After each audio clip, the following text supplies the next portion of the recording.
Habari ndugu mteja wa Biashara Pro. Sasa tunaenda kuona jinsi gani ya kuongeza mteja kwenye mfumo wetu. Na hapa tukiwa katika page ya dashboard, tutaenda kwenye vitendo vya haraka. Chini ya vitendo vya haraka hapa tunaweza kuona kitufe cha kuongeza mteja, ambapo ukikliki hapo ndipo itakapokupeleka kwenye page ya kuongeza mteja. Mfano tunaongeza mteja anaitwa Juma Yasini. Namba yake ya simu labda hii hapa. Then kama ana barua pepe ni vyema pia ukaiweka anwani, mteja wako anakaa eneo gani. Kwa ajili ya ufuatiliaji mzuri utaandika jiji na nchi, lakini vingine vyote hivi si lazima. Sana sana ni vyema tukuwe na jina na namba yake ya simu. Baada ya hapo utaklik kitufe cha hifadhi mteja, na tunategemea kwamba mteja wetu atakuwa amehifadhiwa kwenye mfumo.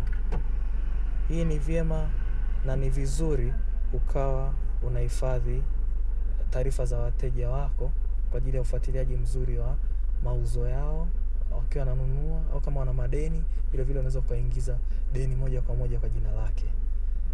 Asante kwa kusikiliza.